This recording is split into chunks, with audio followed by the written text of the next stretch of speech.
Hello friends, welcome to your channel make physics easier by Mayur Agrawal. आज मैं आपका teacher, आपका फ्रेंड मयूर आपके साथ हूं एक नए वीडियो के साथ। लेकिन ये वीडियो में मैं आपको एक ऐसा पार्ट बताऊंगा जिसका मैं आपको एक प्रीवियस वीडियो दे चुका हूं। मैंने आपको एपी का एन टर्म्स निकालने का वीडियो एक दे दिया था। सो आज हम लोग बात करेंगे how to find the sum of N terms of N AP. तो बेसिकली मैं आज के वीडियो में एपी अरिथमेटिक प्रोग्रेशन के टॉपिक को, जो कि क्लास 10th आईसीएसई और क्लास 10th सीबीएसई दोनों पॉइंट ऑफ व्यू से बहुत इंपॉर्टेंट है, शुरू करने जा रहा हूं। इसके लिए आपको जो मेरा प्रीवियस वीडियो है N terms of N AP, वो जरूर एक बार देख लेना चाहिए। उसी के बाद आप ये वीडियो देखो तो आपके लिए ज्यादा सही रहेगा। तो स्टार्ट करते हैं आज का वीडियो। सबसे पहले आपको जो फॉर्मूला रिक्वायर्ड है that is S N is equal to n by 2 2a plus n minus 1 into d। किसी भी एपी में जिसमें n टर्म्स है, n is over here number of terms, n को हम लोग कहेंगे नंबर ऑफ टर्म्स, a को हम लोग यहां पर कहेंगे फर्स्ट टर्म और d यहां पर कहा जाएगा, जैसे कि हमेशा हम लोग यूज करते हैं, कॉमन डिफरेंस। तो इन तीन क्वांटिटीज की हमें रिक्वायरमेंट होगी। कोई भी हमें एपी दी गई है, मैं आपको रिवाइज करा देता हूं, एक बार फिर से बता देता हूं। एपी एक ऐसी सीरीज होती है, एक ऐसा पैटर्न होता है जिसमें कॉन्जिक्यूटिव नंबर्स के बीच का जो गैप होता है, डिफरेंस रहता है, वो सेम रहता है। उसी डिफरेंस को हम लोग कॉमन डिफरेंस भी कहते हैं। तो सबसे पहले तो जो भी सीरीज गिवन है वो आप चेक कर लीजिए एपी है या नहीं। और अगर एपी है, उसमें किसी भी 100 टर्म्स का, 90 टर्म्स का, 200 टर्म्स का, जितने भी टर्म्स का सम पूछा जा रहा है, तो आप ये फॉर्मूला अप्लाई कर दोगे, n by 2 2a plus n minus 1 into d। Only this formula will be required for the problems related to sum of n terms। और जो पुराना फॉर्मूला था वो भी मैं आपको एक बार बता दूं, tn nth टर्म फाइंड करने का, सो a plus n minus 1 d। इस फॉर्मूले से आप nth टर्म की, मतलब nth टर्म की वैल्यू क्या है ये निकाल सकते हो। और इस फॉर्मूले से n टर्म्स तक जितने भी हमारे पास नंबर्स हैं उन सबका सम कितना है ये हम निकाल सकते हैं। तो ये दोनों फॉर्मूले ही हमारे लिए आज के वीडियो में, आज के क्वेश्चंस में यूटिलाइज होंगे। तो विदाउट लेट क्वेश्चन से स्टार्ट करते हैं। सबसे पहले तो मैं बेसिक क्वेश्चन कुछ चूज किए मैंने, उनसे स्टार्ट करता हूं, फिर उसके बाद में लेवल वाइज धीरे धीरे क्वेश्चन बढ़ेंगे। The first question is 2, 7, 12 up to 10 terms। We have to find the sum of this AP up to 10 terms। ये जो हमें AP दी गई है, इस AP का 10 terms तक हमें सम निकालना है। तो यहां पर जैसा कि हम देख रहे हैं, the value of A, first term है 2, D की वैल्यू निकालने के लिए सेकेंड टर्म में से फर्स्ट टर्म माइनस कर दीजिए और N की वैल्यू दी गई है 10। तो फॉर्मूला जैसा कि हम जानते हैं, S N is equal to n by 2 2a plus n minus 1 into d। Simply we have to place all the values only। 10 by 2 here, 2 into 2 plus 10 minus 1 into d value is 5। So here we can write 5, 2 to the 4 plus 9 into 5।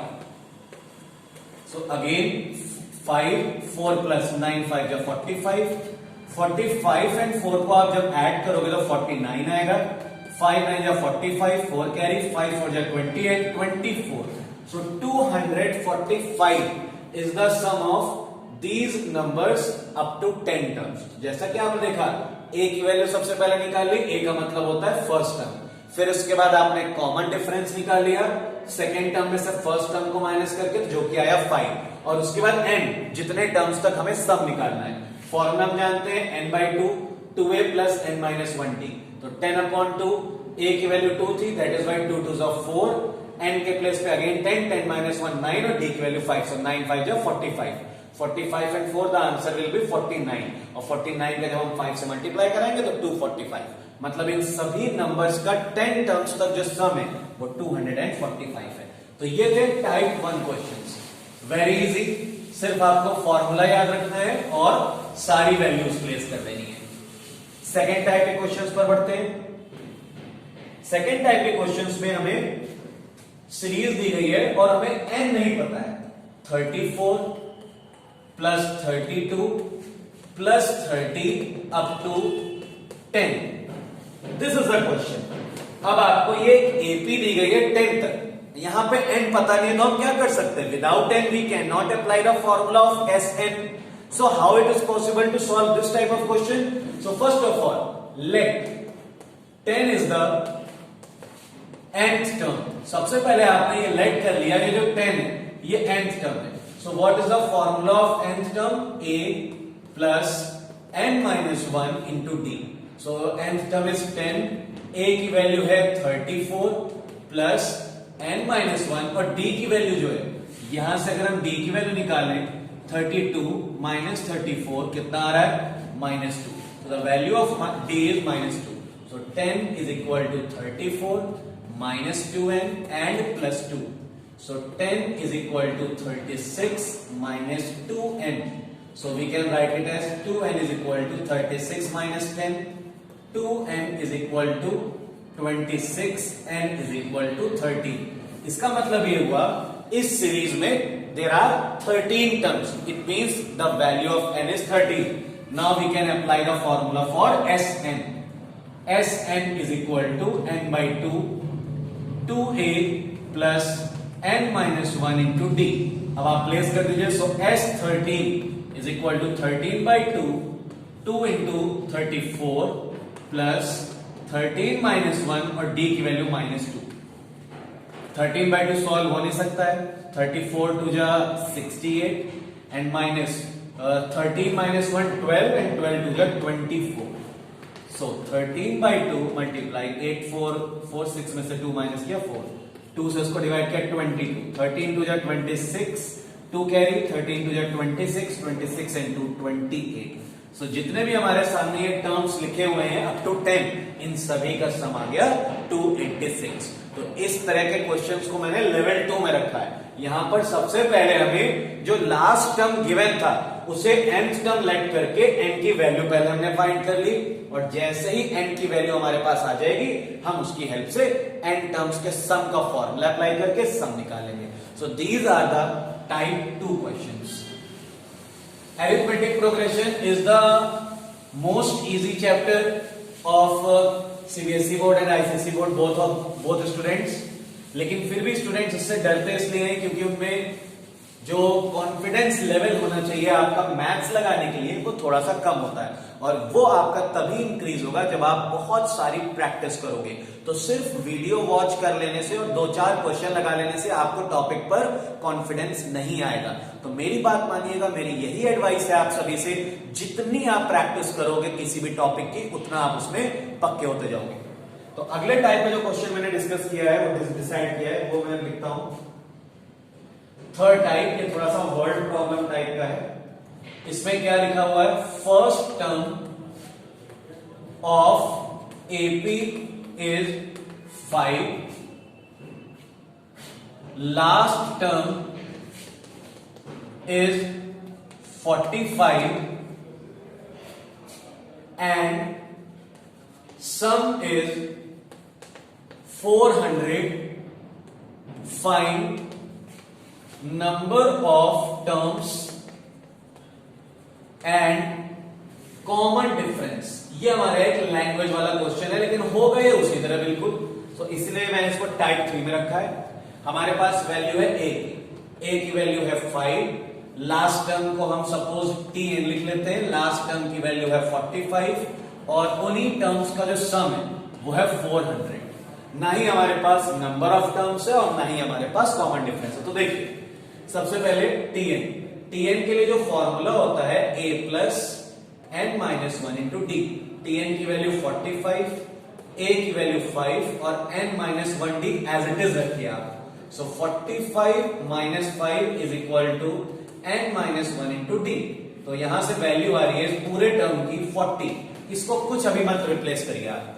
अब आप Sn का formula apply करिए। Sn का formula होता है n by 2 2a plus n minus 1 into D.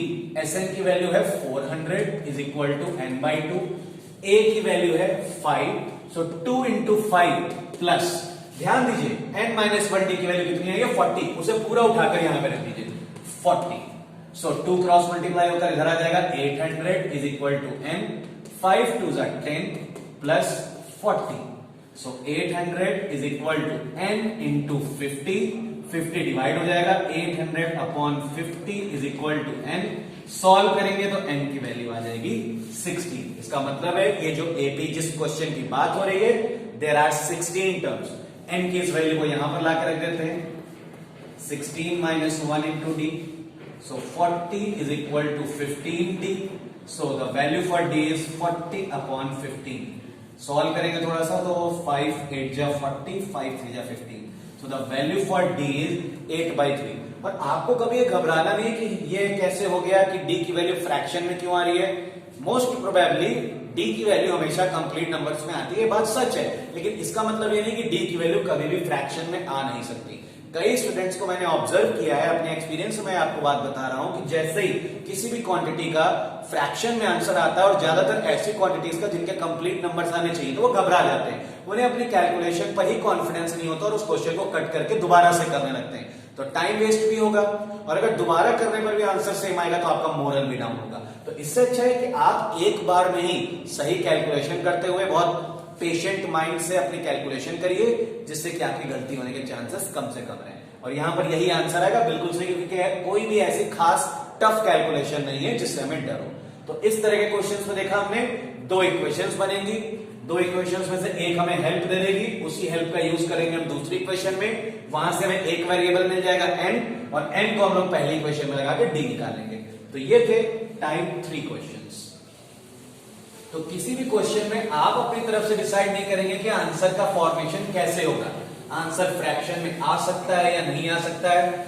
आपको जो विश्वास रखना है, आपको जो कॉन्फिडेंस रखना है, वो बस अपने फॉर्मूले पर और अपनी कैलकुलेशन पर। इन दोनों में अगर आप मिस्टेक्स नहीं करोगे तो कैसा भी आंसर आ रहा हो वो आंसर सही कहलाएगा। वीडियो में आगे बढ़ते हैं और टाइप 4 क्वेश्चंस की बात करते हैं। अब टाइप 4 में मैंने किस तरह क्वेश्चंस मिलेंगे, हाउ मैनी टर्म्स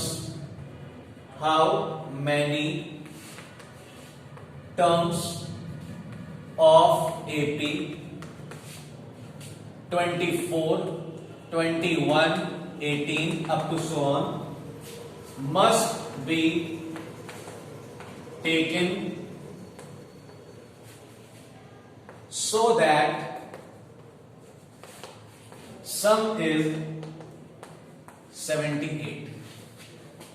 हमारे पास एक ये एपी दी गई है, इसके कितने टर्म्स का सम 78 होगा। तो कोई बात नहीं, जैसा कि एपी देख रहे हो आप, ए की वैल्यू 24, डी की वैल्यू 21 माइनस 24 जो कि आया -3, और एस एन जो सम ऑफ एन टर्म्स है वो है 78। एस एन का formula n/2 2a plus n-1 D लगा दिया हमने, एस एन के प्लेस पे 78 रखा, एन की वैल्यू आपको निकालनी ही है, तो 2 इंटू 24 प्लस n-1 और इसकी वैल्यू है -3, सो 2 इधर क्रॉस मल्टीप्लाई हो जाएगा, 156 is equal to n 48 minus 3n and plus 3, so 156 is equal to n 48 and 3 will become 51 minus 3n, multiply करा लेते हैं, सो 51n माइनस 3n स्क्वायर, सारी चीजों को आप एक तरफ कलेक्ट करोगे तो 3n square minus 51n plus 156 is equal to 0. 3 we can take common, so n square minus 17n plus 3 5 is 15, 3 2 is 6 is equal to 0. 3 will be 0, so n square minus 17n plus 52 is equal to 0. अब ये quadratic equation बन गई है, this is a quadratic equation. हमें ऐसे numbers निकालने हैं जिनका मल्टीप्लाई 52 हो, प्लस करने में 17 आता हो, सो n स्क्वायर 13n और 4n, हमने मिडिल टर्म को ब्रेक कर दिया और फैक्टराइज कराया, तो n कॉमन लेंगे, n-13 माइनस 4 कॉमन लेंगे, n-13, तो एक ब्रैकेट में आया n-13 और दूसरे में आ रहा है n-4, तो यानी कि n के दो पॉसिबल आंसर्स आ रहे हैं, 13 और 4, और आपको मैं बता दूं इस बार दोनों ही आंसर सही होंगे। Yes, 13 is the also correct and 4 also correct. कई बार ऐसे क्वेश्चंस में नीचे रीजन भी पूछ लिया जाता है why the double answer is coming over here? Because जैसा कि हम देख रहे हैं डिक्रीजिंग एपी है, ये एपी डिक्रीज होने वाली है, तो जब इसके टर्म्स कम हो रहे हैं तो एक ऐसी सिचुएशन भी आएगी जब जीरो हो जाएगा और जीरो के बाद कुछ निगेटिव टर्म्स भी आएंगे, तो पॉजिटिव और निगेटिव टर्म्स को मिलाकर भी हमारे पास आंसर 78 आ सकता है। ऐसे तो अगर हम चार टर्म्स की बात करें तो 24, 21, 18 और हमारा जो अगला टर्म होगा 16, उन चारों का सम 78। और अगर यही चीज हम 13 टर्म्स की बात करेंगे तो अगर आप सारे 13 टर्म्स लिखोगे तो उसमें कुछ पॉजिटिव और कुछ निगेटिव दोनों तरह के टर्म्स होंगे, तो उनका कॉम्बिनेशन भी आपको 78 रिजल्ट देगा। तो इस तरह से आप एक्सप्लेन कर सकते हो कि because this AP is a decreasing AP, so there are some negative terms also which will give the same result 78। तो ये था हमारा टाइप 4 क्वेश्चन। होपफुली कि आपको इसका जो रीजन मैंने बताया उसको आप अच्छे समझ गए होंगे। कई बार यहां पर हमारे पास स्टूडेंट्स इसमें फंस जाते हैं कि यहां डबल आंसर क्यों आ रहा है। डबल आंसर आ रहा है यानी कि शायद हमारी कैलकुलेशन गलत हो या हमारे कोई साइन मिस्टेक हो, ऐसा नहीं होता। अगर डिक्रीजिंग एपी, हाँ अगर यही पॉजिटिव एपी होती, इंक्रीज होती हुई, तो ऐसा पॉसिबल नहीं था, क्योंकि ऑब्वियसली अगर एक पॉजिटिव एपी है, इंक्रीज होती हुई एपी है, तो उसमें दो सॉल्यूशंस नहीं आ सकते, क्योंकि वो एपी हमेशा सम उसका बढ़ता जाएगा। लेकिन अगर कोई डिक्रीजिंग एपी है, ऐसी एपी है जो कम हो रही है, तो वहां पर एक ऐसी सिचुएशन भी आ सकती है कि कुछ निगेटिव और पॉजिटिव टर्म्स हमें दो आंसर दे सके। So the next question which is type 5, the sum of first 6 terms of AP is 36 and that of 16 terms is 256. Find sum of 10 terms. This is the question.